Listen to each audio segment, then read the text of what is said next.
Hi there. It's 1 minute left for our stream to begin. Whoever has joined in, thank you for coming in. And I'm sorry I couldn't make it on the Wednesday stream because I had a bunch of errands to run as well as a couple of interviews coming up.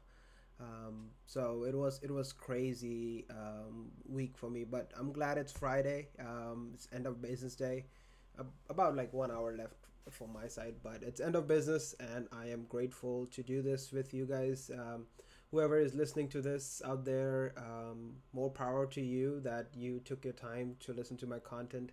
I'm always grateful whenever I see like around 5 people listening. That's more than enough for me. Hey there, Fozzie Sec. Yeah, it's Friday, TGIF. And I'm grateful that you guys are listening, and I'm also grateful that it's empowering you guys to continue on your journey. Even if you learn one thing out of my stream, it's perfectly fine for me. My mission is accomplished. If you learn a lot more than that, hey, I guess it works for both of us, right? So, my aim, if you're new over here, my aim is to make sure that even if you're new to cybersecurity, it's easier for you to transition. It's not a difficult field. Everybody makes it look like it's difficult, but it's pretty darn easy if you know where you want to head. My expertise is in penetration testing, but I also like to dab my fingers and my entire self into blue team as well as incident response. That is something which I've been doing recently. Um, Big fan of BHIS, Black Hills Information Security, and what they do. I've been watching their YouTube videos and attending their seminars almost every single time whenever they launch a new one. So that's where I learn all my blue team stuff because there aren't any trainings there, just like you have Hack the Box. But that's where I expertise. If you don't know my name is Shubham, Shubham Kichi. I go by InfoSec Bro on Twitter, Twitch, pretty much everywhere except LinkedIn. LinkedIn, I'm on Shubham Kichi as well. So shoot me a message on LinkedIn. Tell me what your real name is, as well as your Twitch name, so I can put faces to names, and then just yeah, introduce yourself. How I can empower you, how I can help you in your journey. And I'm a strong believer that if I help a lot of people in their way, in their journey, a lot of people will help me as well. So without further ado, let's just jump in. Just if you just did not know, this is our sixth stream, 6 successful streams. I have had a lot of people watch my previous YouTube videos of past 5 streams and ask me a bunch of questions on how to jump into cybersecurity, and I wanted to cover that as well in today's topic, slightly, not too much, because that's our goal for moving forward as well, to cover more stuff and how to get into and finding your niche, where you excel, and that's all of it. It is there. If you like pen testing, I'm your guy. If you like blue team, I can guide you. If you like purple teaming, or if you like management stuff, which is major part of cybersecurity, hey, I can guide you to that place if I have once I have the resources. So just let me know where you want to head. I've had 5 years of experience in this business, almost half a decade now, counting in my college years as well. So I'm pretty veteran in this business. So just ask me anything. There's no charge to it. I do not charge anything for free open knowledge. And if I need some help, just I'll send out a message to you guys. anyways, I like to go on a tangent sometimes. But few quick announcements. If you did not know, I also have a side business in penetration testing. It's called Nexus InfoSec LLC. It's a privately owned company in Dallas, Texas, and I operate pretty much in the entire DFW and Texas area, remote if possible, to other states. So recently, I just made a website. If I can take some time to show you guys, if you have time, just take a look into it. That's the website, nexusinfosec.com. Um, Check out our services which we provide. It's a bunch of us who are doing this business together, and we provide everything from penetration testing to deceptions, all the way to consultations on your vulnerability and how we can assist you and manage phishing services. So More to be added to this, but at this moment we only offer this, and we are trying to increase our scope as we move forward. But yeah, we are pretty good at what we do, and we are willing to help out companies who are small, big, doesn't matter. As long as you have computers, we can fix stuff. Just visit the website if you're interested, and if you know a bunch of people who will be using penetration testing services, my services are always available, and I'll be doing business under nexusinfosec.com. That's what my business is. It has a blog connected as well that takes you to my blog, where I blog about everything hacking related. If you're interested, you can go ahead and check those out too. I'm gonna put around 70 or 80 hours of content on this blue team work from BHIS YouTube videos. I'm gonna boil it down to setup and how to set things up.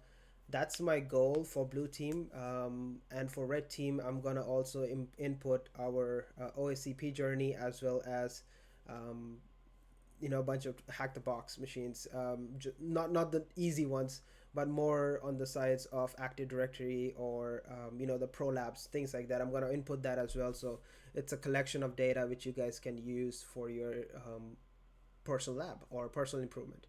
Once that is done, I'm also working on honeypots and setting things up on Deception. I'll make this public. As you can see, I'm still making stuff up as I go forward in it. It'll take me a week for this to completely set it up, as well as set up a logging mechanism using elk stack, so that once you follow these steps by yourself, you can set up an entire honeypot deception system in your own computer, as well as your own VM, into whatever system you use, it don't matter. But this is my goal, to encourage people on how to use deception techniques, so that they can better protect themselves and make it extremely harder for penetration testers or hackers to hack into their machine. So this will be done. I'm going to announce it on one of the streams that, hey, this is done and up and running. Please go to the blog, and you can follow the steps, install it. I'll make it super easy to understand, and then follow the steps, so you don't have to do tons of research unless you're making custom stuff. But that's my aim for deception work. Just give me some time, I'll make it happen and upload it to the blog, and attach this diagram as well, so it's easier for you to understand. But that being said, if you got any leads, if you have any organizations, or your organization is interested in penetration testing, I'm happy to provide my services.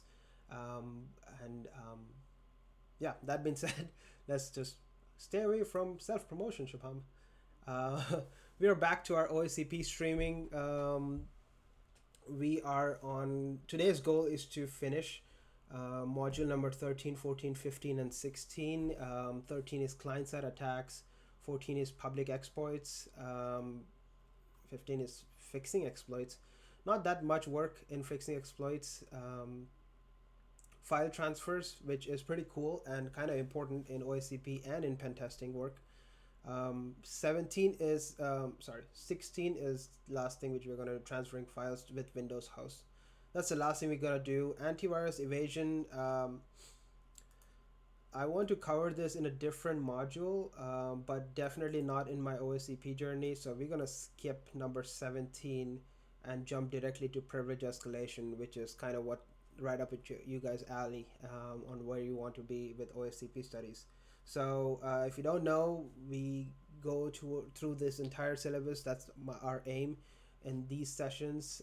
Everything is on YouTube. I've put everything on YouTube. Once the session gets over, so far we have done pretty much half of the syllabus, as you can see, and today we're going to cover up 1/4 more, so that by the end of next week, hopefully, we are back to we finish an entire syllabus of 24 modules. So we are at number 13 at the moment, so halfway there. So stay with me. If you have any questions, shoot in the stream chat. I'm always open. If you're new, just introduce yourself. Anyways, let's just jump in. The way we do this is we make sure that we have Google up and running, and we use open source intelligence to research what needs to be done in that topic. So in this case, I'm going to go ahead and copy passive client information gathering. This can be done anywhere, but I actually like to do it on Google. If you know the answer to it, that's perfectly fine, more power to you, but it's for everyone else how to use passive information gathering, and try to Google stuff. That's more important in reconnaissance. That's our job. Reconnaissance is our job as hackers. So let me check. I know that I don't know if he's still here, but Crazy Ass Scoop recommended to check into Maltego. I watched it. I watched a bunch of YouTube videos, and it's pretty darn amazing. So I'm gonna take a look into it. But basically, what active information gathering is, passive information gathering is that you are using your you gather as much information as you can and discover on a low hanging fruits of the environment or whatever person you're hacking to. Don't hack regular people. That's not cool. But let me check here real quick before I move forward if I am on the correct topic. Hang on a second.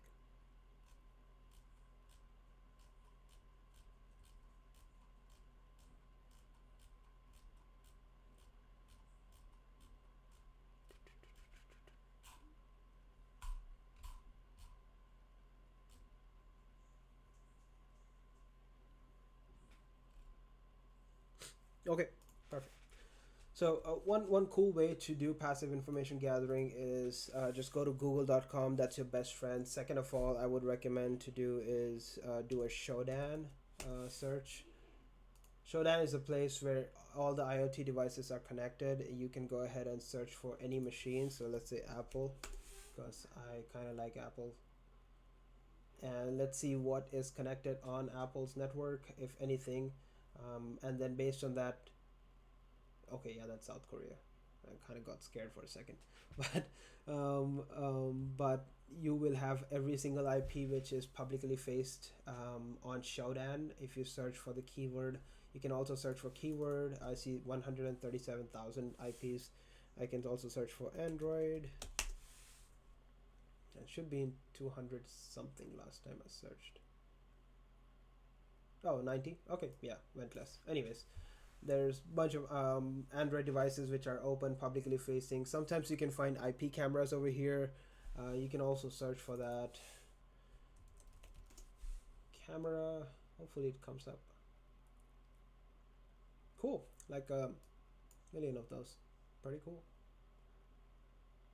And you can just connect to these cameras. These are not set up right, obviously, but if they're pretty smart, these are not supposed to be you'll end up in a honeypot. That's what I'm thinking. But most of these can be easily implemented and checked into. Just connect to the camera and you'll start seeing actual things. But Shodan is a place to go for passive information gathering. If you wanted to do active information gathering, you can actually do it by using a bunch of things like social engineering toolkit. Social engineering is pretty cool. It includes phishing attacks, like you call people and ask for information. I know that a bunch of companies that don't have proper valid authentication required, and if you just masquerade anyone, you can gain information for that employee and potentially gain access to the network. That's something which I did in my pen test engagements. We also do phishing attacks as with Nexus InfoSec. So we did a bunch of engagements for phishing only, and turns out that if you just send out an email with beaconing and there's always someone who always clicks on it, even though you give them a social security awareness program, and then they still click on it. So it's something which they need to work on, but we train them. We make sure that we teach people not to click on stuff. But you can always do phishing attacks. There's something cool called social engineering toolkit. It's pre-built in Kali, but I think it's made by Trusted Sec. These folks are pretty cool. and they are part of BHIS. I don't know how they're linked, but they're part of BHIS.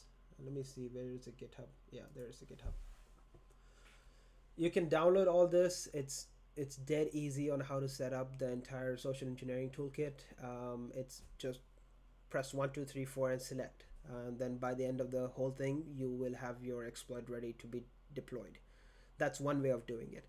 Second way is, you just do get to know where your target is checking into. So if you find employees and their names, at least you can actually go ahead and LinkedIn their system to see if they are available on LinkedIn, what's the activity look like, if you can send them a message, get information on the company, and as much information as you can get. That's your job in this reconnaissance phase. So that's the job in know your target. Your target is, if it is a company or if it is external, internal facing, anything, your job is to know as much as you can and try to think out of the box whenever you're doing pen test engagements. A lot of people stick by the books, which is kind of limiting yourself and your knowledge. One way I actually implement this is MITRE ATT&CK. MITRE ATT&CK is pretty awesome because it is basically the footprint on how hackers, or APT, which is also known as Advanced Persistent Threat agents, work.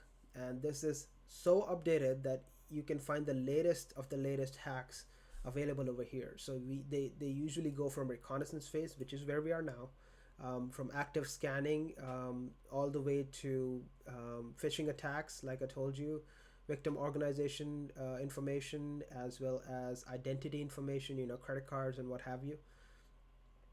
Open websites and domains. So if I click on active scanning, this should show up certain scanning techniques, so scanning IP blocks or vulnerability scanning. You can do that, and then click on it again to read more about the information. But those are things which I recommend. MITRE ATT&CK, you need to be extremely familiarized with MITRE ATT&CK. This is the place where a lot of people go. Even the hackers go here, learn up on the techniques, and then move on for escalation or initial access, anything which they want.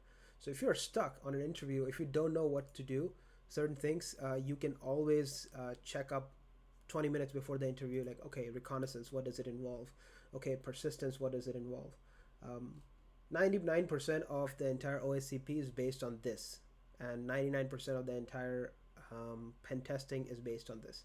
1% is your skill on how much you learn and how you can apply these things to get to where you want to be. So get familiarized with it. There is a ton of information from BHIS on YouTube on MITRE ATT&CK, just an hour and a half long. Just read up on that, listen to it. If that's your mojo, just do what you want, what you can with where you are, and just learn about MITRE ATT&CK. But that being said, MITRE ATT&CK is super powerful in understanding the real world threat, as well as how to mitigate those. It has everything, including file and directory permission modification. I'm pretty sure that when Crazy Ass Coop was talking about SSL degradation, I'm pretty sure it's over here somewhere, that you degrade the version of SSL to a vulnerable version. There was only one. And then that's how you hijack HTTPS websites. That was one way of doing it. I'm pretty sure it's available somewhere here and to read up. But yeah, just look into this. I think you can find a lot of information if you just do more Google search. But yeah, MITRE ATT&CK is one way to go into reconnaissance phase as well as initial access. That's your 3 things to look for when you're doing know your target setup for your pen test work. Moving on, we have exploring HTML applications. I'm just gonna copy this, Google, what comes out. Let's check. How do you exploit HTML application? Let me just change this to exploiting. Oh, okay. CTF Academy. I kind of like this. So turns out that you can Oh, you can change the CSS, that's for sure. And JavaScript, you can use the alert function to make sure that there is a reflected JavaScript. I know what I'm seeing it.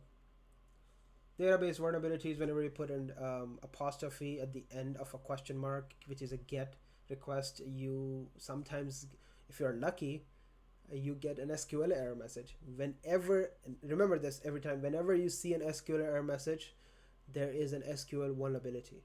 That means that the developer who set up the database did not do an adequate job in preventing that vulnerability at that specific get parameter. So at any website, if you see, a get request and let's say agent equals, and they have a bunch of numbers, okay, you can always change these numbers to 4 or 5 or 6 and try to get an IDOR vulnerability, or you can just press this and something will come up, but in this case it doesn't, but it should come up as SQL injection issue or SQL exploit, not exploit, SQL error message. And based on that, you can use SQL map to map out what vulnerability is there and how to get into the database. Once you have the database, you're golden. You don't need any other shenanigans from MITRE. You can just hack the way in. But that's there. There is JavaScript vulnerabilities, which is XSS attacks. Pretty much every bug bounty hunter is familiar with this, including myself. And it's important to know how reflected and stored XSS attacks can affect an environment. You can gain initial access through XSS if you upload a reverse shell instead of just alert one, which is basically what everybody does. But if you put it on reverse shell into your JavaScript, reflected JavaScript, and if someone actually visits that page, you get reverse shell on that machine, no matter how they are setting it up, because your reverse shell got exploited on the web browser, and based on that you get a reverse shell back on your Metaprinter or however you have set up your persistence. So that's one way to do it. I know that database SQL injection is another way to do it. I don't know much about CSS vulnerabilities because it's just cascading style sheets. But that's something which you can Google search and research on what CSS vulnerabilities are there in the system. But I'm glad that everybody is moving towards HTML5 and using HTML as their entire ecosystem of their websites instead of using a bunch of other Java stuff, which I kind of don't like because it's super vulnerable. There is a Microsoft Edge vulnerability.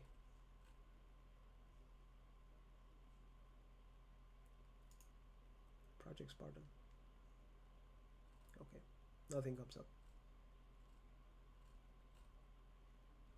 Anyways, Edge is, you never use Edge. If you are pretty smart, you never use Edge. Just leave it. It's there. It's impossible to delete, so it's of no point. Moving on to the required HT attacks in action. I want to actually Google this up, see what it is, how I can set it up for myself. Hacking articles is pretty cool. Trusted Sec also has this.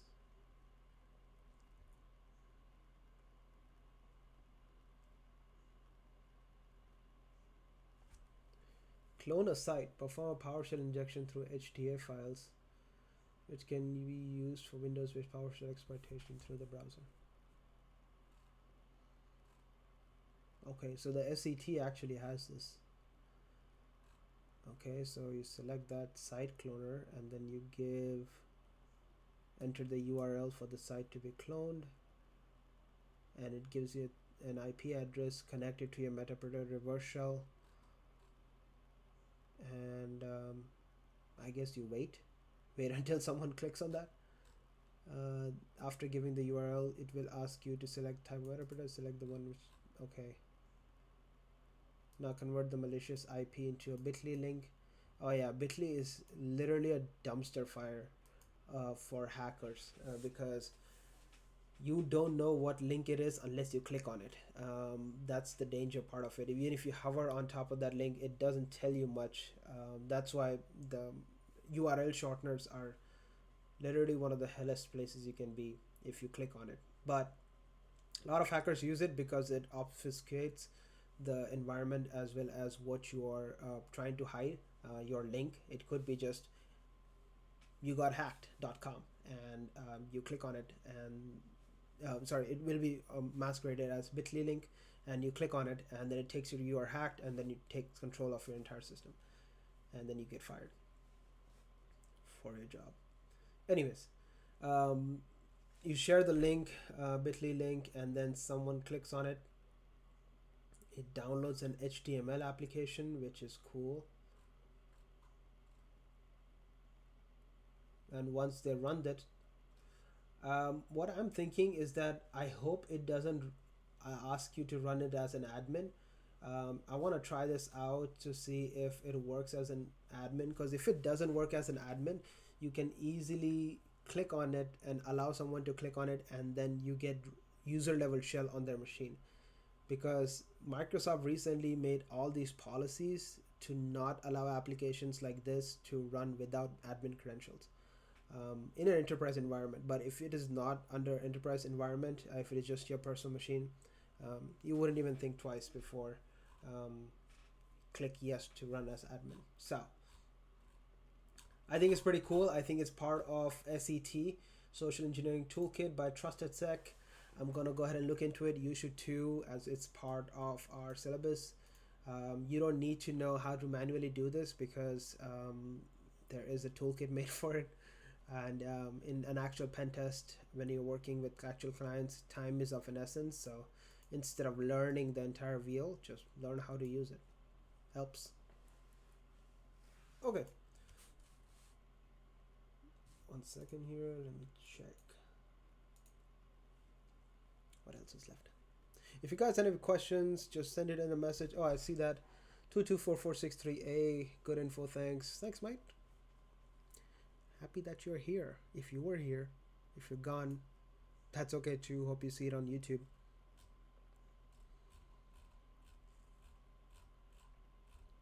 I wanted to do the next topic in my Windows VM, which is Microsoft Office. But I want to see if I can create that macros in my Mac machine using Microsoft Office. If that's possible, dude, that is awesome. Let's do it. Just give me a second here. I'm just checking something up over here, and then I will jump into creating macros.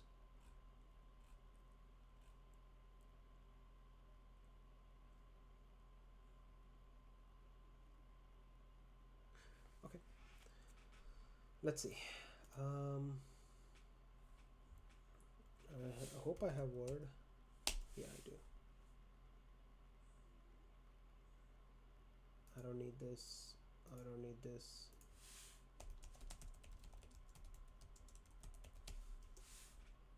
So let's see if I create an actual file. Okay, continue.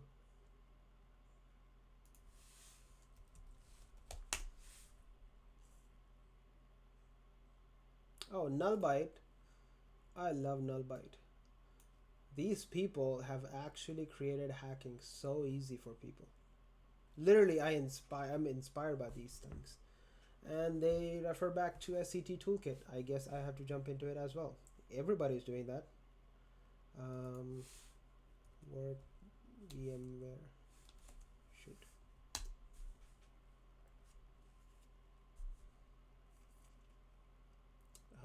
Kali personal. Hopefully everything is there. Nice. Let me check to see if SET is installed. Close all tabs.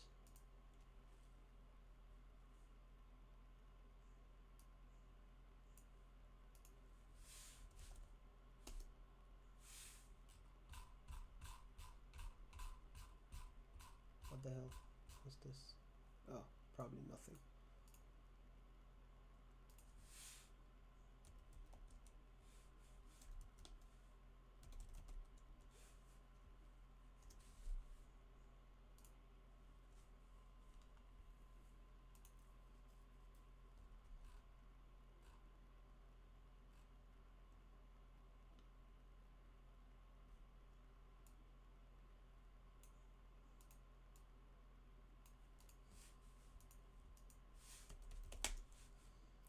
let's see. Oops. Update DB. Now I want to search for locate set toolkit. There is one in user shell cd usr bin set. Okay, ls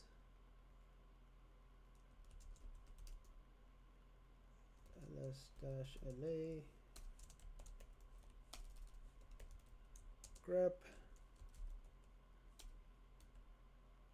set ool kit.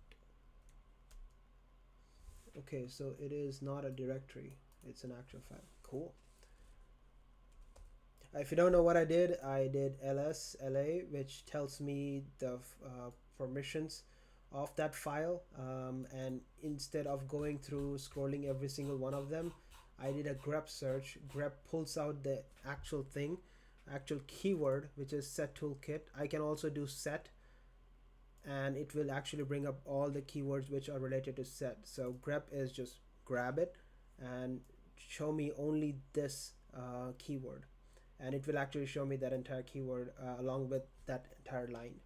I like this because it helps me to narrow down what I need to do. So I know that it's not a directory because it would have a D in the beginning. So it's an actual file.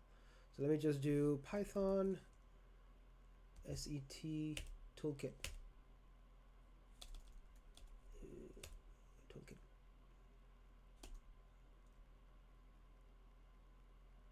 Is it? Value earned. What's up, man?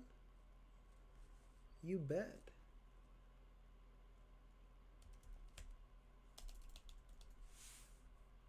Something is wrong with this. Line number 3 is incorrect. Me don't like. If this doesn't work, screw it. I'm just gonna download it from the thing.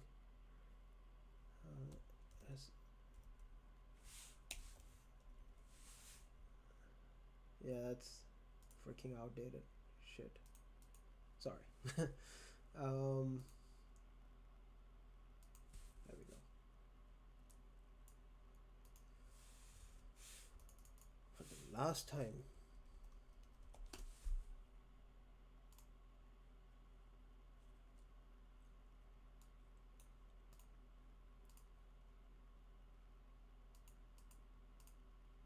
Cool. We'll wait it out. But let me just check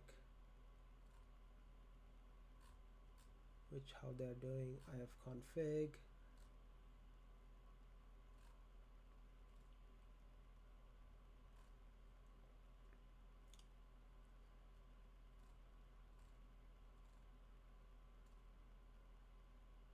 To a Word document.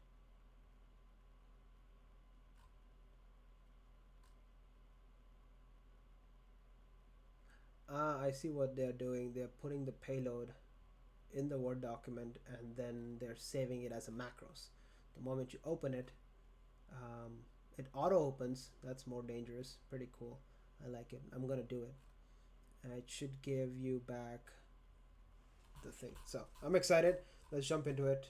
Hopefully this is downloaded. There we go.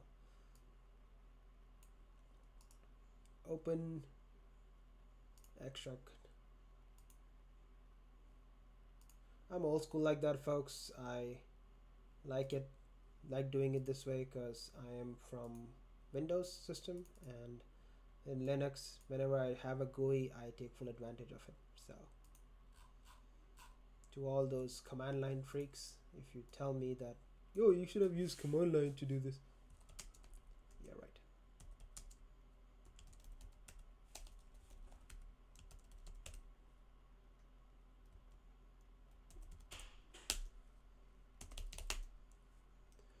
Let me check if pip3 install r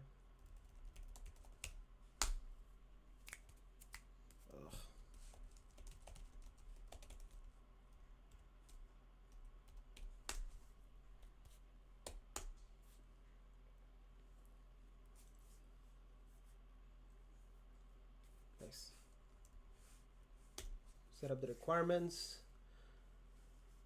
Whenever you download a toolkit, if you don't know, if you use Python install -r or pip3 install -r, and then you select the requirement.txt, it will download every single thing which is required to run that tool.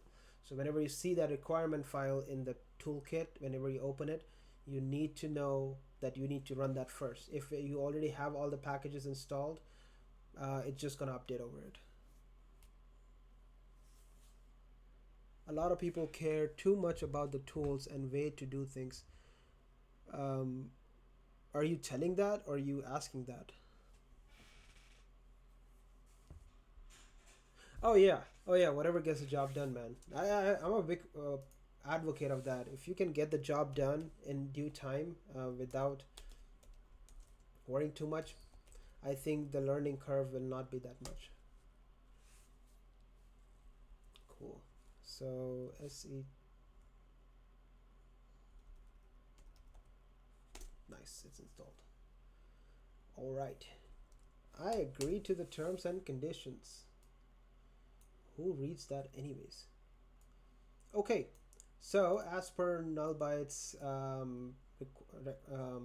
setup, I'm just gonna go ahead and follow this and set up our macros reverse shell. Hopefully it's reverse shell, and reflect back to our Kali machine if I open it up from my Mac laptop, which I'm gonna do that right now. So that being said, let's just jump in. Scroll up. First I need to find my IP address. I think I know my IP address.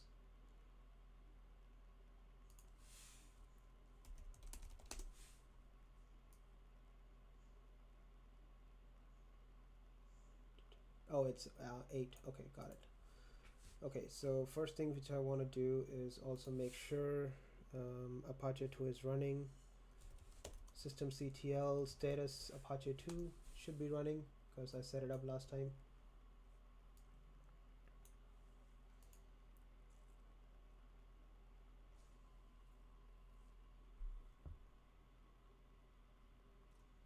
Okay. Interface that's connected to a network. In my case, it's ETH0, and I would highlight it in inet. If you can put the L host. Okay, that's the L host. I know this. Type 1 for social engineering attacks. Type what is it? 9 for PowerShell attack vectors, and I think it's PowerShell reverse shell. Oh no, it's PowerShell alphanumeric shellcode injector. Okay, let's check that up. Okay, whenever they ask for IP address for the reverse host, it's referring to your Kali machine, where you want the reverse shell to come through. That's where you put in your. Now you need to provide the L host. That's local host. Our host is remote host. That needs to be the attacker machine. If you don't know, now you know. Mine is 172.16.229.8.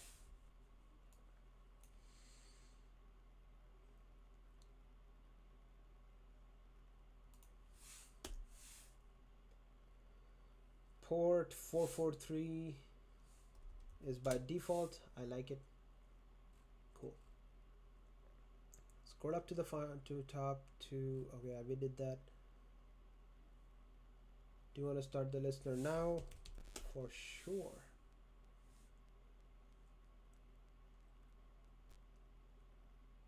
Ooh, no. Okay.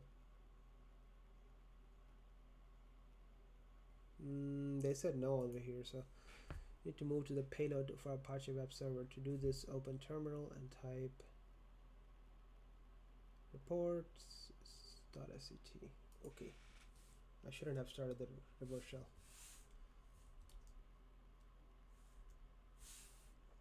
Hang on a second.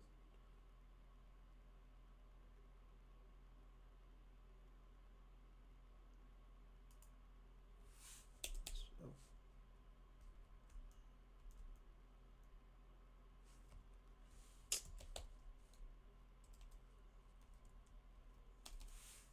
I hate this. stops working.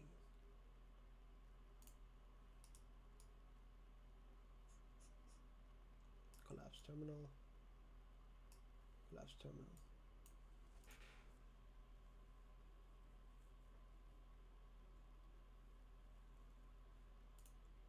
I hope it generated the payload somewhere here.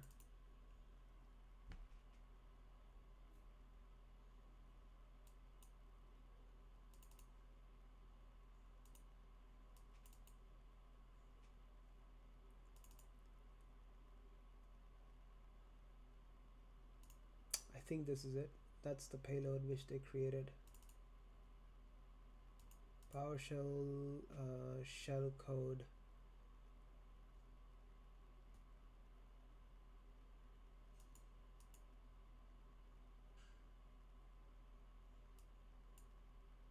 Report.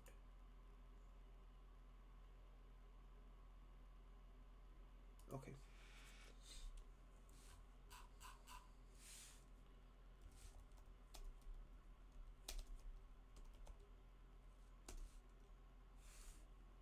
Select yes.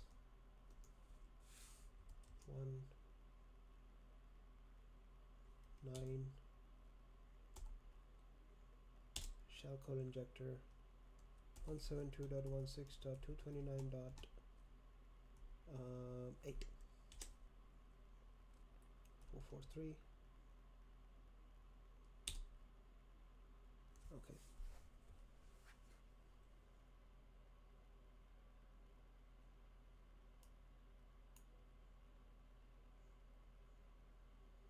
Final size 1677. Finished generating PowerShell injection bypass, encoded the PowerShell injection restriction policy if you want PowerShell commands attack. Okay, that's where it is. Root set reports PowerShell. Nope. That's what I was looking for.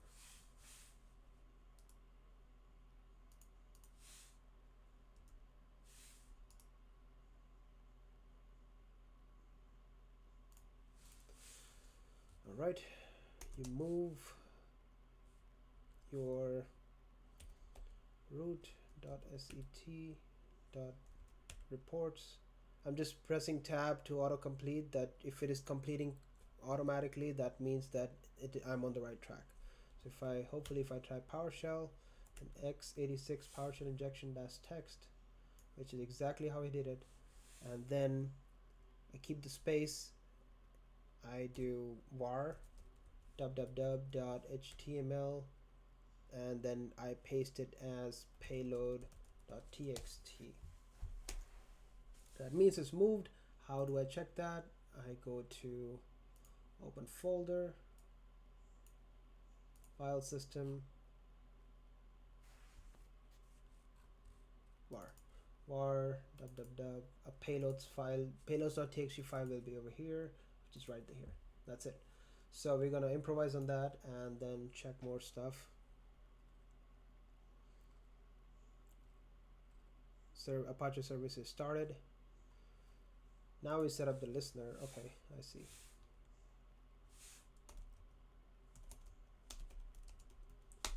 Q for quiet. Tag Q for quiet.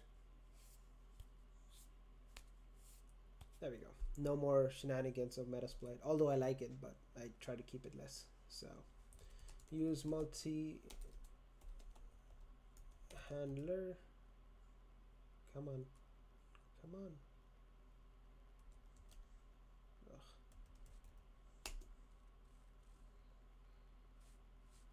Okay.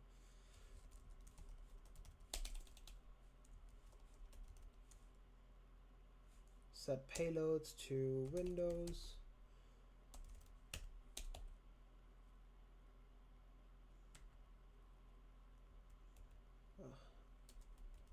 Printer dash reverse TCP. Okay. Payload is set. Set lhost to your lhost is your local host. You are setting this listener. If you don't remember it, we did it in our buffer overflow class where I explained the entire buffer overflow. to folks, and it basically is allowing you to listen to ports and reverse shells coming back to your account, back to your laptop or your machine. So it's helpful whenever you're setting up a reverse shell that you set up a listener as well. It's a two-sided attack. Reverse shell, you throw the reverse shell out there, anyone opens it, you need to get a reverse shell back for to your listener. So that's how what we are setting it up. Metapreter is one way to setting it, because it's much more easier. If you use different types of reverse shells, that's perfectly fine. Netcat does a far better job, but Metapreter has persistence in it, and it helps. So let's do lhost. I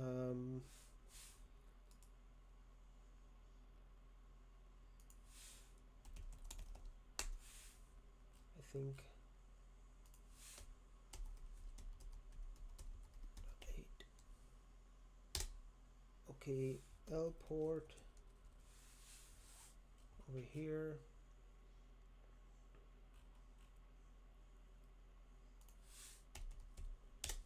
The reason I selected wait, what? Oh, set L port 443. The reason I selected L port as 443 is because in my exploit I have mentioned the reverse shell needs to go back to my IP address and this port 443. That's why in my listener I'm going to set up the lhost as my IP address and the same port 443, so that whenever I get the reverse shell, I get it on that port itself. So that's the point. Yeah, exploit to listen. I'm going to close this up.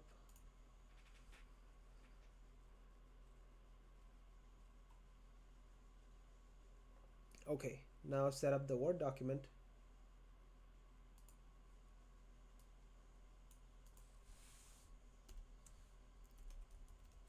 PowerShell.exe, and I'm kind of feeling that it's not gonna work because I don't have a Windows machine.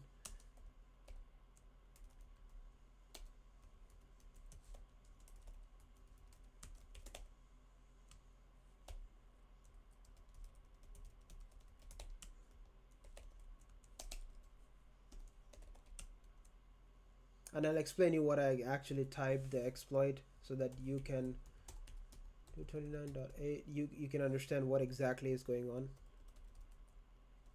If it doesn't work, at least you can use your Windows machine to try it and it will work just fine. So what this does is it will start the PowerShell.exe application. IXC new object, net.webclient is just a variable in connecting to websites, and then you're using the branch of that variable to downstring the IP address as well as the payload. Now the reason I put my IP address and the payload is that whenever you start Apache on your Kali machine, it's going to actually make your www folder available for public use. So if anyone connects to this, they will see that payload.exe. I'm gonna save that to hopefully evil.docm. Come on, Word document. Oh yeah, macros. I'm gonna do this on my desktop. Cool. Close that out. Hopefully it works. It might not work because I don't have a Windows system to open that up, but it's open PowerShell up, but it should work. Now on the View tab next to macros on the right side, oh shoot, I was supposed to click on open this up. Cool. I had to enable macros. Forgot.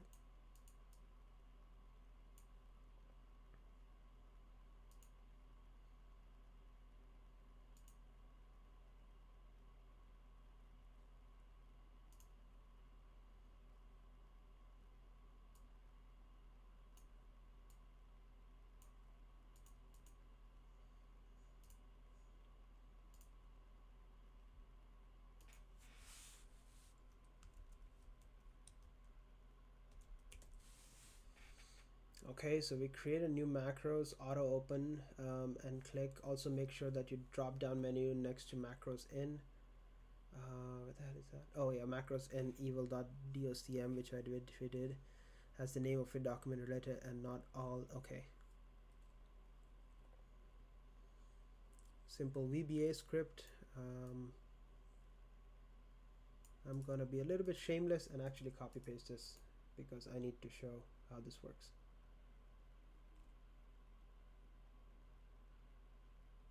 Escape character in Visual Basic is just typing the character twice. Oh, sorry, that's where it was.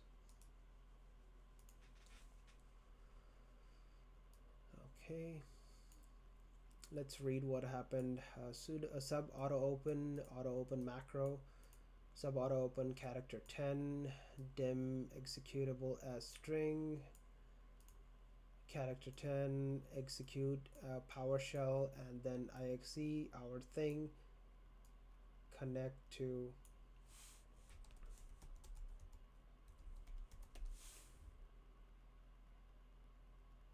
char 10 and then shell exe yada yada yada, end of sub. Double quotes on the PowerShell command.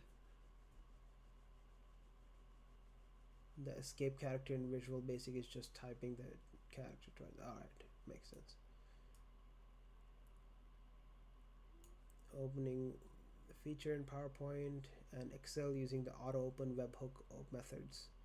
Don't need that. This will work, however, in my testing. If you leave the code unobfuscated, Microsoft Word provides an extra warning. Yada yada yada. Okay, let's do it, and let's exit out of this. I'm gonna save that. Hopefully it connects.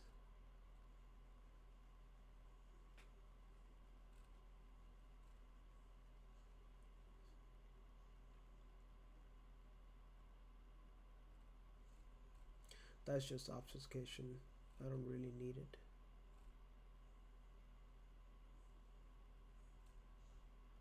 Okay. Open. Do you want to disable macros? No, I want to enable macros. Cool. Guess what I got? Started reverse shell handler on 172.168.229.8. That is my IP. Hopefully something comes up. If it doesn't, I'm going to blame that I don't have Windows machine to run this. If you guys know what actually happened, just let me know.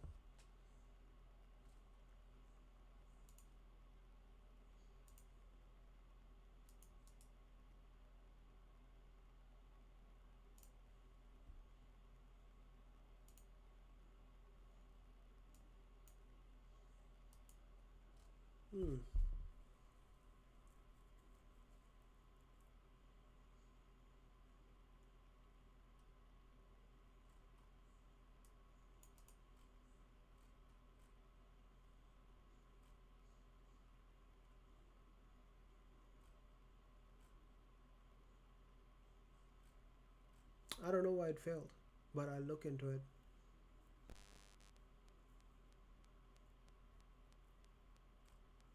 Okay, I'll look into it. I'll run this on my Windows VM to see if that works. But yeah, that's basically how you create a macros thing. Anyways, if you guys wanted to know how it works, just send me a message on how things work on this part. I don't know, but I'm gonna look into macro generation. How I look into creating a reverse shell is through this toolkit which I saw. BHIS. Let me see. Canary token.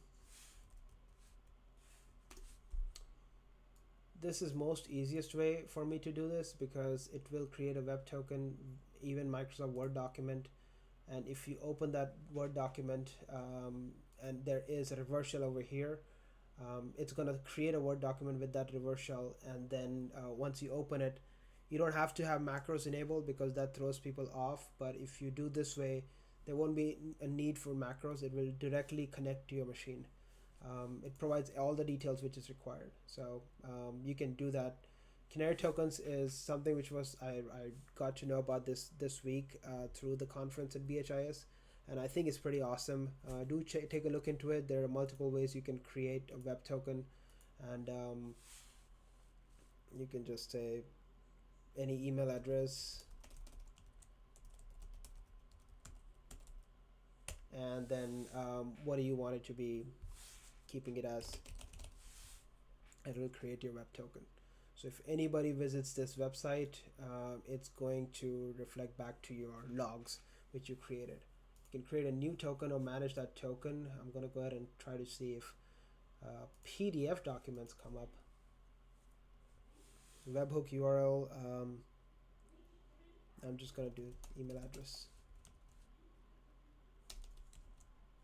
nexusinfosec.com. Create my token, download PDF. Someone opened it. I can manage this token. I'm not going to open my email address at this moment in this live stream, but I can always, once I open this PDF file, it's going to send me an email basically saying that, hey, someone opened this PDF file from this location. This is their IP address. It tells you everything. Let me see if I can open my email without disclosing too much of it. All right, I think I got it.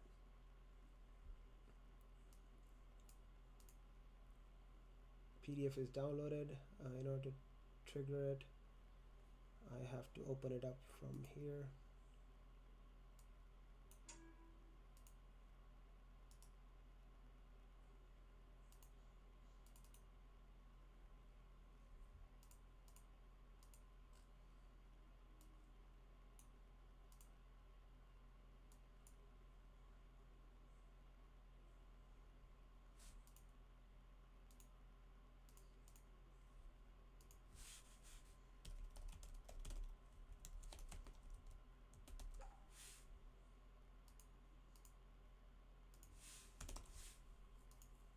Let's do a Word document.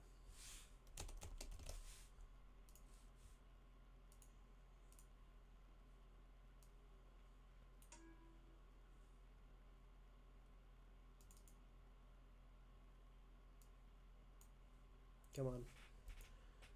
Come on, email. There we go. All right, this I can show to you folks. Canary token was triggered. I can manage the token right over here. View history. It tells me the date, exact location where it's coming from. Tells my address, office address, where I'm streaming from. But yeah, that's what it is. You can always manage the token and then keep it saved, export it in JSON file, whatever you want it. But basically it's going to display the date, the token name, the token reminder. You can set it up whatever you want, the source IP address, as well as the browser used. So it's useful always to use Canary tokens. That's, I think, the next gen for token management. You can create whatever you want in this, so do take a look into it. There is custom exe file as well, so pretty cool. QR code. Maybe put some QR code and just make printouts and stick it to universities. I think it'll be pretty cool. Who clicks on it? Slack API key, AWS keys. I think those are the S3 bucket thingies. DNS token. So yeah, take a look into it. That's pretty cool. I like it. All right, moving on. Gonna close Canary tokens and that shenanigans which never worked with Microsoft Office. I would rather do it with an automated tool than set it up myself. Anyways, locating public exploit, that's pretty easy. There are a bunch of ways you can find public exploit in the wind. Most of the time it'll be your Twitter followings or Twitter users you follow.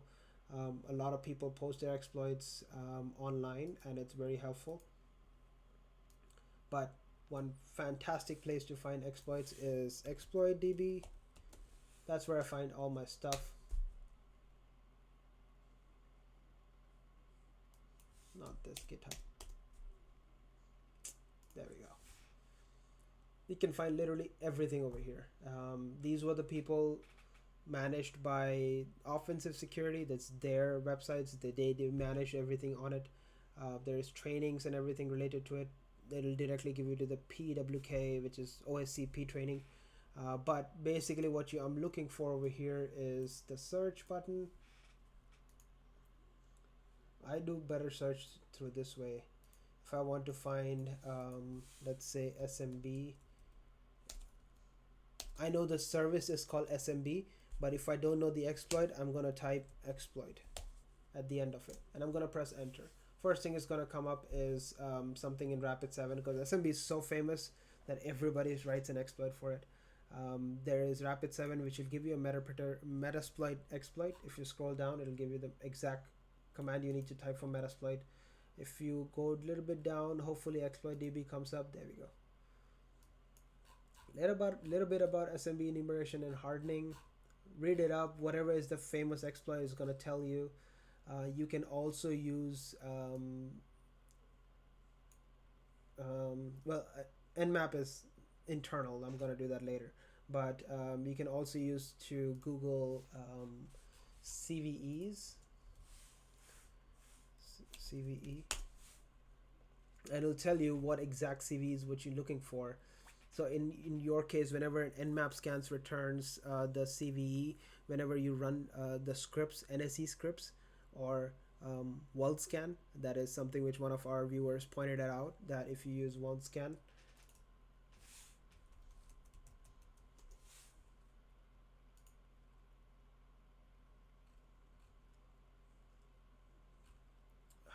this was it.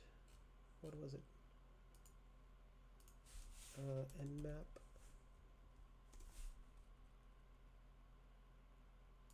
There we go.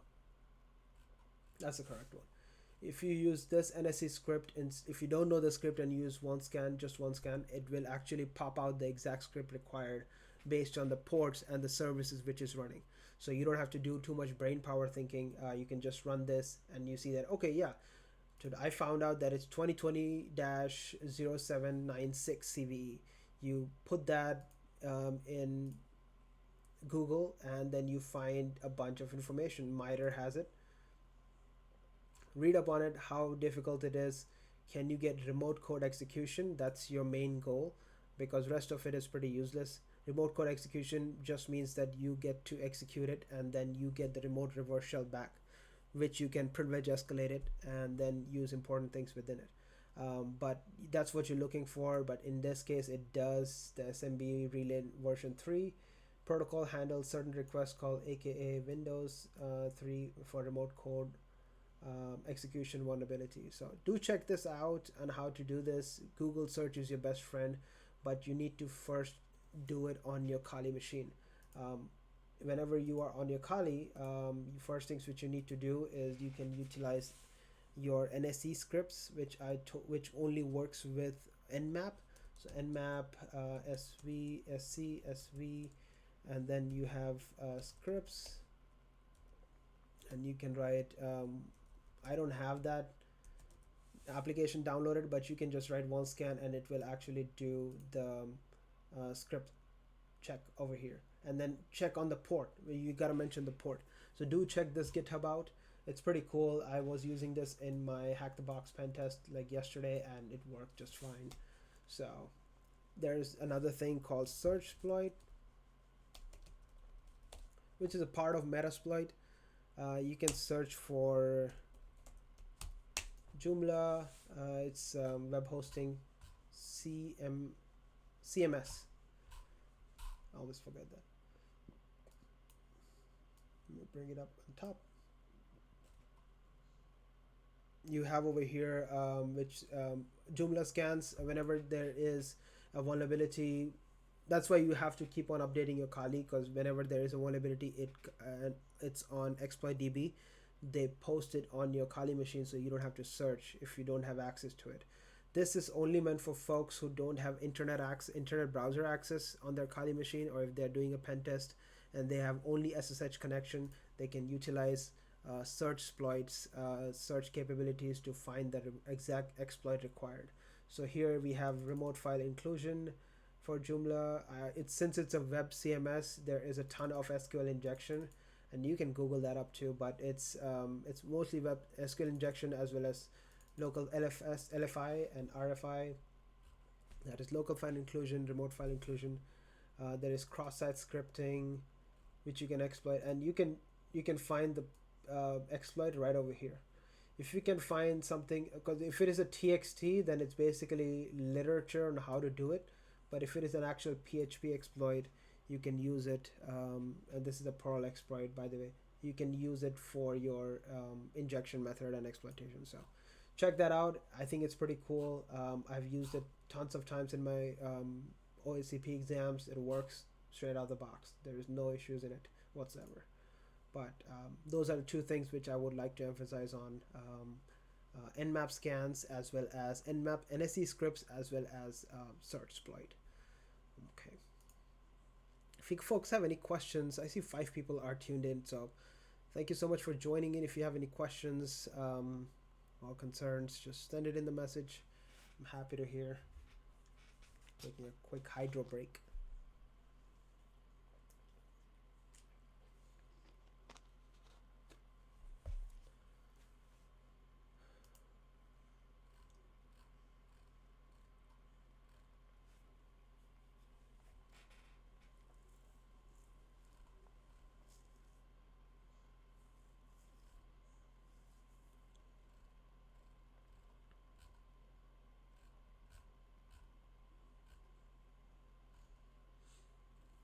Macros work much better in Excel, by the way, not Word. And I don't have Excel downloaded because I use Google Sheets. So give that a try whenever you're doing on your machine.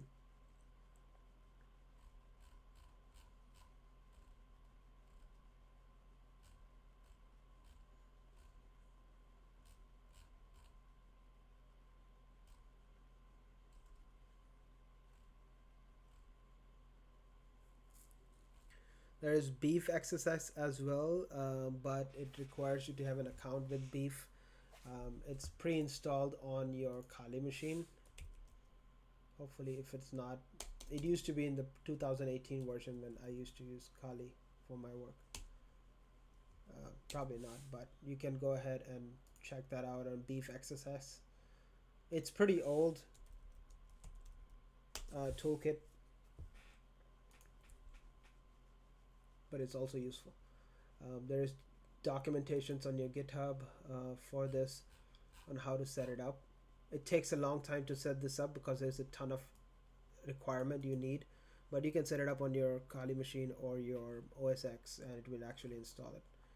But check this out. Beef XSS is pretty awesome in exploiting web applications. I sometimes use that for my bug bounty as well. Let's see what else is there.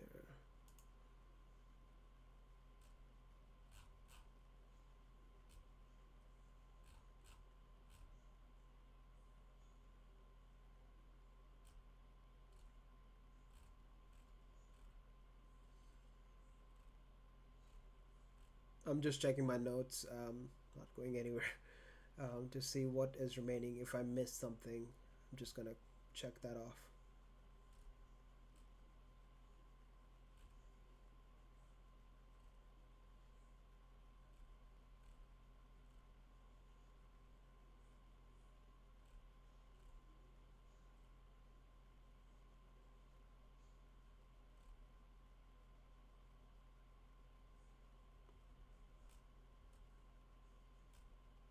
Okay, cool. I think I covered everything on that part. Next up is fixing exploit. This particular thing of fixing exploit is something this is where people fail in their examination as well as in their pen test work, because the exploits which are created, the proof of concept POC which you see, is meant to work only for certain machines because they're configured in certain aspects. If you run a Red Hat exploit on a Kali machine, most likely you need to change a lot of stuff in order to make it work. There are certain libraries or certain applications, tools which are not installed in Kali, and you need to install those first. Else it's going to give out an error message and you're just going to waste your time on it. So fixing your exploit also involves reading code.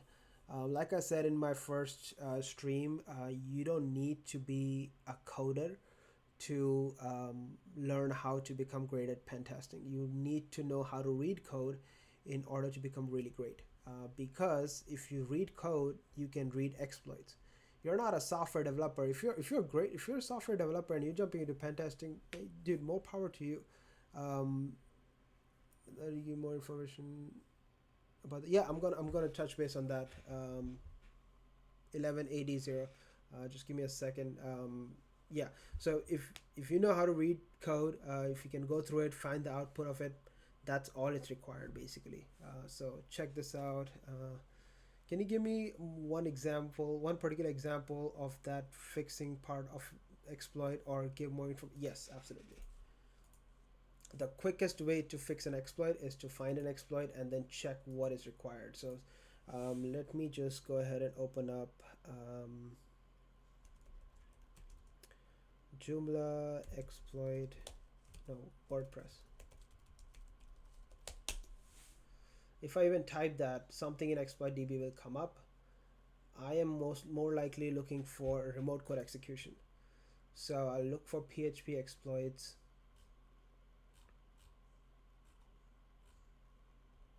And I'm gonna read through it. Wherever it requires you to change the IP address, you need to change that first. Second of all, port of your reverse shell.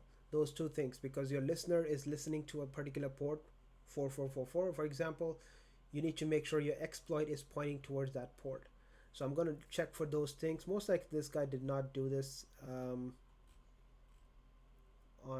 this is just a random POC. I'm pulling it off. I need to find a vulnerability first. Which one is it? Let me go to IPsec rock and then search for PHP. Okay, won't work properly. Looks like there's a PHP bypass, generative Vba reverse code. Let us do more things in PHP.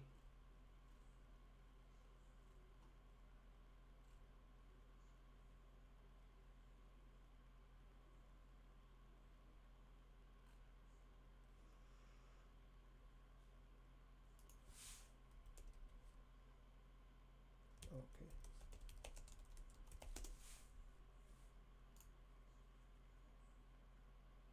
Okay.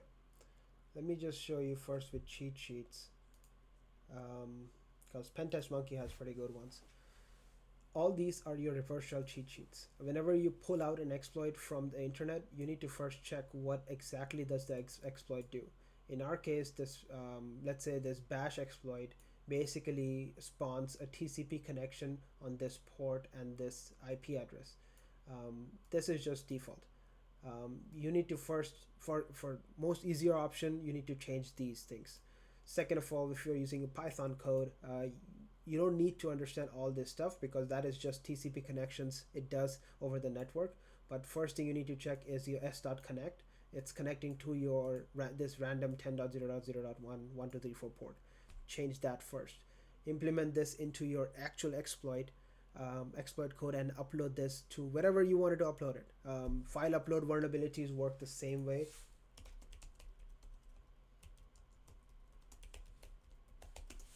That's one of my favorites because all you have to do is upload file, a PHP, depending on what is the background they use. If they use PHP, you can just upload that file. Most of the time they do. And I put this exploit code into your PHP file and save it as PHP. There's one way, this is the most famous one I'm going to show you guys. Let's say I download this exploit from Pentest Monkey And this is the most famous one. Everybody uses this reverse shell generator.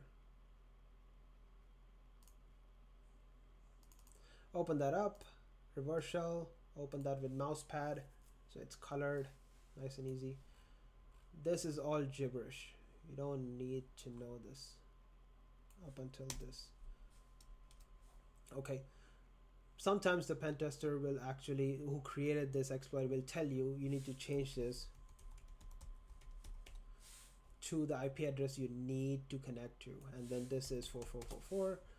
Rest all, read how it is. If in case your shell, which is the thing which needs to open up, is not set up to be correctly, you can set up as bin bash. If it is not working with that as well, you can also give another command for Python tty and open up a reverse shell with a tty connection.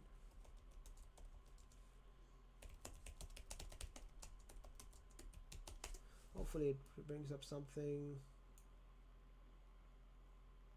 Spawning a tty shell. That's the code for it. Damn it, it always does this. And I'm gonna go ahead and implement that to my exploit over here. There we go. Oh, actually, this is much better.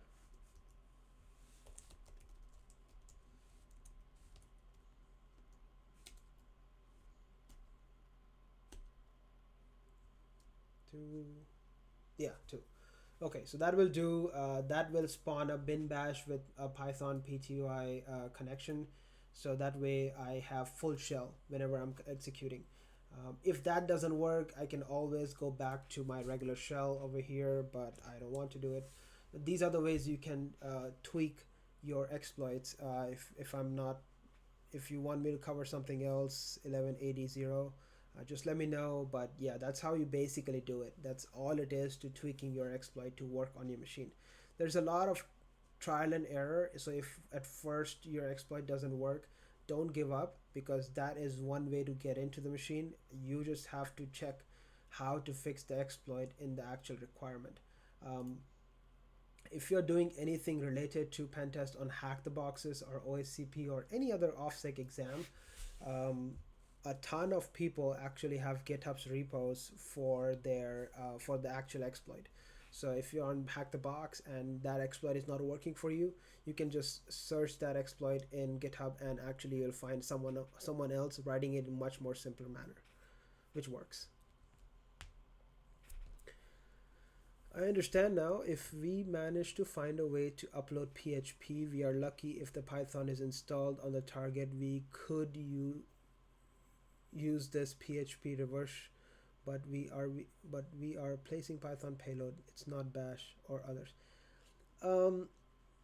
It depends. So what exactly, if I'm not mistaken, what you're asking is that if we manage to find a way to upload PHP, we are lucky if the Python is installed in the target.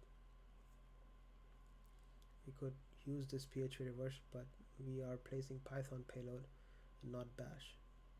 Yes. No, you're right. You're right on that part.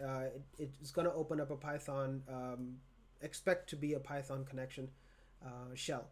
But if they don't have, that's what I said, that if you don't have any, this exploit doesn't work for you, the bin bash thing doesn't work for you with Python PTY, you can always use the regular one, and it will open up a regular shell.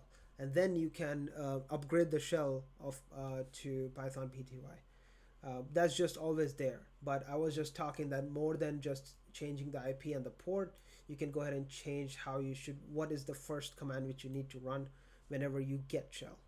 If I'm not wrong, that's what I meant.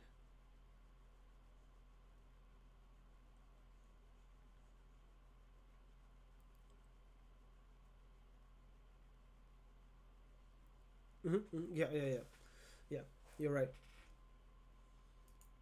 So yeah, that's all about much appreciated. Yeah, you're welcome, dude.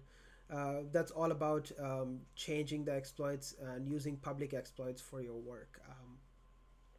This is going to be the only way you can actually make it through in pen test, because a lot of people use exploits which are freely available and open to public. A lot of people, nobody actually, very less people actually create their own exploits. I know NSA does that. If you don't know, that's our intelligence in America. They actually create their own exploits. They create their own 0 days. It's widely documented. Eternal Blue was their 0 day, which they did not release it to the public until very late. And that was the reason why we had Microsoft vulnerability all across the planet, and nobody knew about it for many years. That's how they used to infiltrate enemy, enemy systems like Russians or things like that, Russian or Chinese. But that is what it is. You need to create your own exploit, or you need to know how to modify anyone else's exploit, and how to search for exploit, because searching is the most hardest part in this racket. A lot of people know how to do proper Google search. It's pretty shameful, because everybody should know how to do Google search. If you can literally find all your answers over here, and that's basically what we do over here. So anyways, I'm not gonna cover this part because I did that in my buffer overflow setup.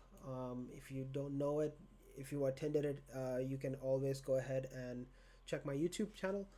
It has the buffer overflow information in it. The entire code is made public on my blog, as well as the walkthrough, cyber.shubhamkichi.com. You can go ahead and visit that and check it out, the code. So that's basically fixing the memory corruption exploits. It should start from here. We did this changing the socket information, whichever we set it up to, in a Python code. This is all Python, just an FYI. Changing the payload to MSF Venom, changing your return address, which we did by online finding the offset, and then connecting that offset to the RAM to see, using Mona, to see where the return address is going to be, setting up a breakpoint over there, and then using the MSF Venom payload, as well as the corruption bad characters, to create our exploit for buffer overflow. Put that all into your Python exploit and then run it. You have buffer overflow. That was the most quickest way to describe buffer overflow from top to bottom. Kind of funny. I'm actually happy about that. Anyways, fixing web exploits, that is something which you need to check into bug bounty hunting. I'll show you. Thanks, man. Birdman. Yeah, I worked hard on that buffer overflow video to make it very easy to understand. But if you just do that, and then you'd also do the brain pan 1 2 3, you can conquer buffer overflows in any exam. Doesn't matter. Fixing web exploits. Let's see what this is talking about.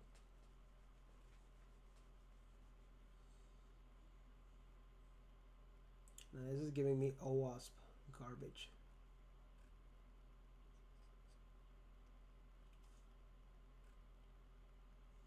Okay, that's basically what OWASP garbage is. It's just these 10 things there for 20 years, past 20 years. Everybody is doing the same SQL injection error messages. I had never seen that exploit in real time. Been on BrainPan since. Well, if you don't know, now you know. This is so. If you're so, I think what they're referring to over here is the entire OWASP. In this section over here, I keep this part of fixing web exploits of OWASP into remediation plans whenever I submit my vulnerability disclosure programs to companies. It's helpful. It's not necessary, but it's helpful to tell them how this is going to impact their business and how they can fix it, because software developers, believe it or not, have very less knowledge of entire OWASP and how it affects their software development, and they do very bad security practice in developing their environment. So it's very difficult to, whenever you get a bounty, whenever you get to find a bug and you report it for a bounty, it's pretty hard to explain it to these software developers that, hey, there is an issue in your system, you better upgrade it or you fix it this way. If you don't do it, there is going to be an issue with your system. There's going to be a hack, and then you're going to come crying and that there's a zero-day attack on your system. So pretty important. But you can learn all that only if you know how to do web exploits. And in my past video, I showed you guys where to go and learn web exploitations. It's through Portswigger Academy. Just jump into it right away. If you want to learn more about web, it's fully free. You don't have to pay a single dollar for it. Just download Burp Suite commercial. Commercial. The personal edition, the free edition, and that should do most of the exploitations for you. File transfers. I like this part because file transfer is most critical part on transferring files. Last time we transferred files was through in our netcat sessions, where I showed you how to do netcat, the regular netcat, without any SSL encryption, to transfer files. And we've also saw on Wireshark what files are being transferred and what is the contents of those files.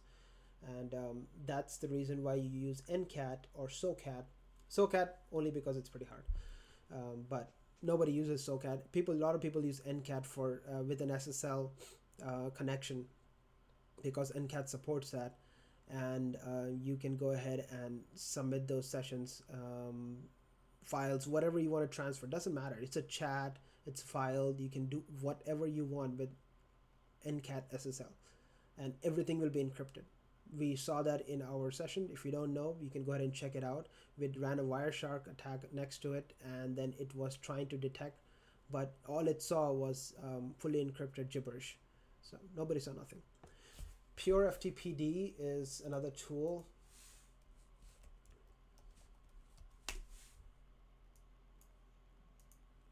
But this is, you need to install this, but it's the same thing as ncat file transfer, but it's FTP. So it creates an FTP server on your machine, and then FTP doesn't, if you don't know, FTP is basically file transfer protocol, and there are multiple tools who do that, but FTP also has a guest account, an anonymous account, where you can store certain files and then use that anonymous account to escalate the privilege to an actual account. There is multiple exploits. Whenever I see a new application, I actually do exploit next to it, and I see what is the vulnerability in that application.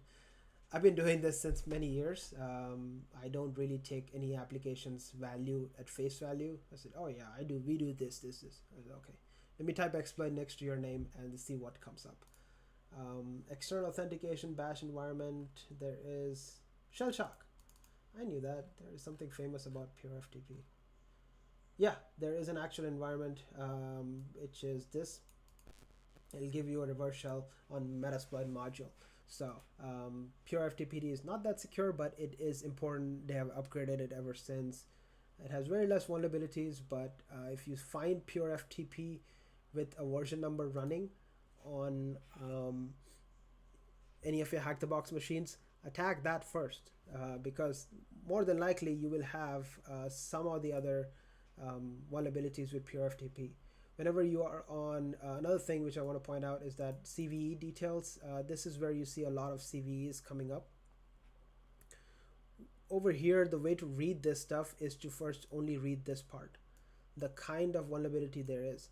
DOS vulnerabilities are pretty much gibberish because they have economies of scale systems set up, so it's pretty hard to DOS unless you have the entire server farm attacking that particular FTP server.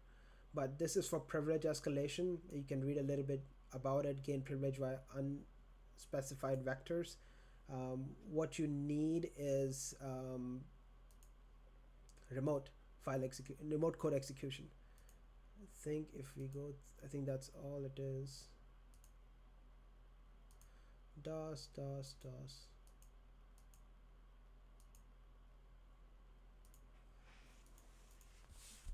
pure ftpd.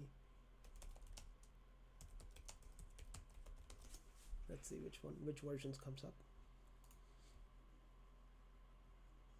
This is the only one which is coming up. That is Cve this much. All of these were infected. And Metasploit went ahead and made a nice module about it. Another tip, if you see a Metasploit module like the Metasploit code like this on exploitdb, just go ahead and search pure ftpd in searchsploit.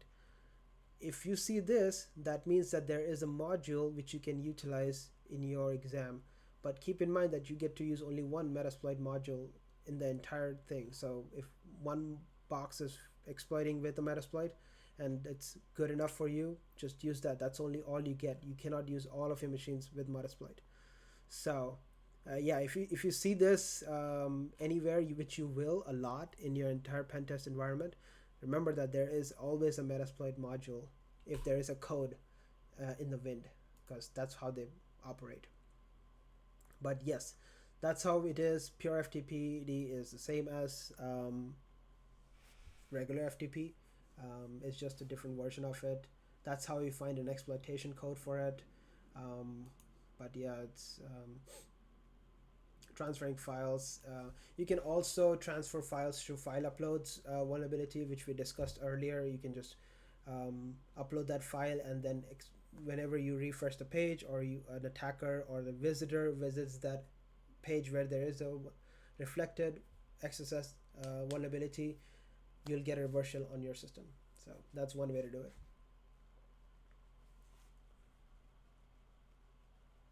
Windows downloads using scripting language. I don't know what that is, but I'm gonna search it.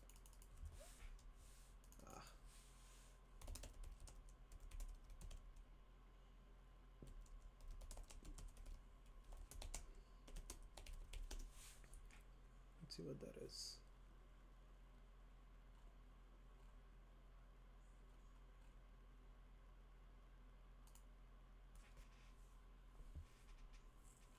I've never used this, by the way, so that's why I'm trying to Google stuff.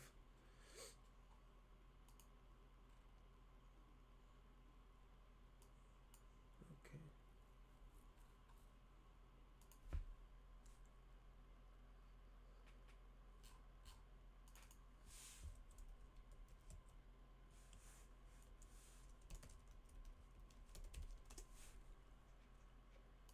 Oh, someone do it.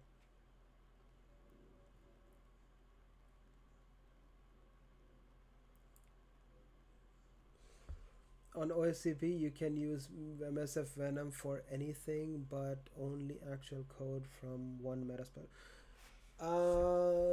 Yes and no, because on OSCP, here's what they prohibit. If you go on their website, you'll see what is prohibited. Anything which is click and exploit, that's prohibited. Metasploit is click and exploit. You just type 4 commands and it exploits it and gives you a reversal. That's the most easiest way to do it. That's why they give you one lifeline to use Metasploit modules. But you can use MSF Venom, you can use Meterpreter reverse shell, as well as you can use you can open up Metasploit, you can search for any particular search exploit within Metasploit and exploits, and it's going to come up, and you can document all that without worrying about flagging against you. The only thing which you cannot document is finding using one of the modules 2 times. So you cannot use a pure ftpd Metasploit module and a Joomla Metasploit module. You need to select any one of those, and if you select like Joomla, and that's the highest of your points which you can get on a 25-point machine, and the other one is 10-point machine, you need to figure it out which one you can get more. Not only in OSCP, but even if you do hack the box, try to do it without Metasploit. I recommend doing it without Metasploit because you get to learn how to do it the hard way, because it's more important that you know how to do this if there is no Metasploit module available, because once you go into the actual market, you are expecting a 0 day to not be available on anywhere else. That's why you have to craft your own exploit by yourself. Tools really help you save time, but you need to know how to do it by yourself, because that just proves your genius and your creativity. If you can do it without Metasploit, document it, publish it, and then people know about it, they appreciate you much more better than it's like, oh yeah, you use just Metasploit and you just 4 clicks and you're in. Big deal, dude. Anybody can do it. But that's just not appreciated. But in a real pen test, you would use Metasploit without a doubt. But in OSCP and early learning, don't use Metasploit. It's just try not to do it. It's just for your own benefit, you know.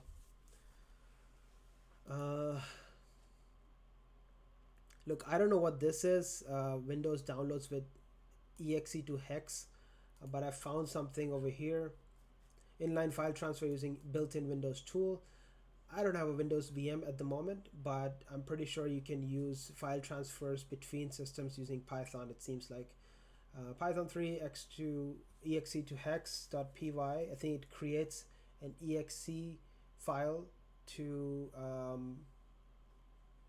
ASCII. Nice. And then you transfer it and it converts itself into binary exe. I think this helps whenever there is a firewall set up where you cannot transfer files which are coded as .exe, because you know, a lot of people, noobs, they create their exe exploits and then they set it. But one way to obfuscate is to create it as a binary, as a hex file, as an exe file, and then transfer it as a hex file. Once you transfer it, you can actually go ahead and change it back to your binary exe, so you can run it on the on the victim's machine. I think this is a powerful tool. I think this should be pre-installed on Windows, if I'm not mistaken.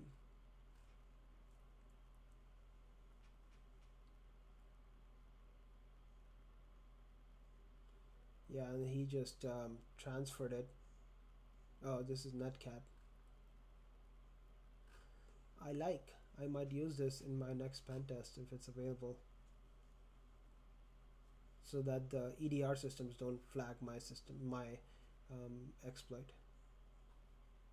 I like it. Okay, I'll use this in uploading files with TFTP.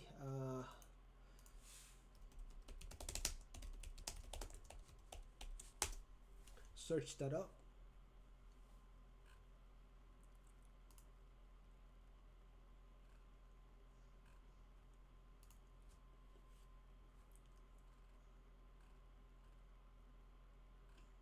I think it's like pure Ftpd, but it's different. Slightly different. Creates a host. Basically creates your laptop as a server on your laptop for FTP server. So you can just transfer files.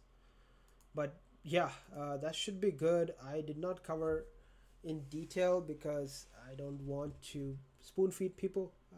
I just want you to get the ball rolling and then you do your own research. Hope I sparked some creativity in you guys, but that's just the end of the session today. There's not much left in our pen test journey. Let's see. Antivirus evasions.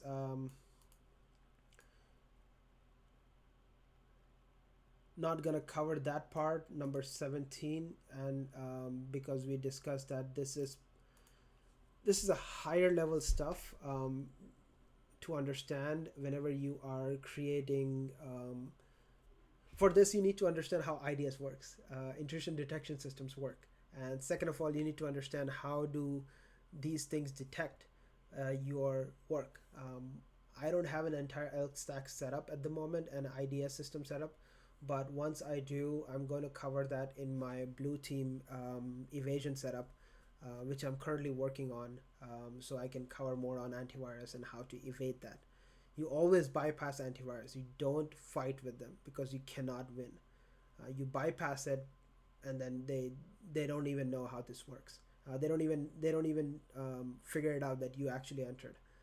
I mean, if antivirus works so well, we wouldn't be having so many exploits. Sure, they block the the most stupidest exploits you can find, we created in like 10 minutes. But most of the advanced persistence threats are not blocked by antivirus, they are actually bypassed. A lot of people who say that they use AI to in their application is just um, horse crap.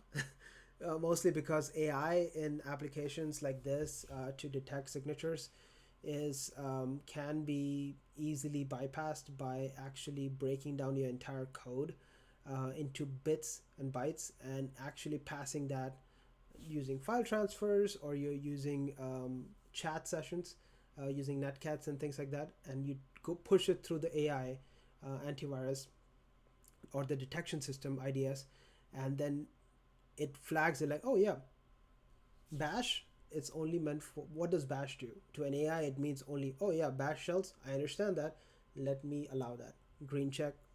And then you put netcat, oh, what does netcat do? Maybe for network connections, green check, goes through it.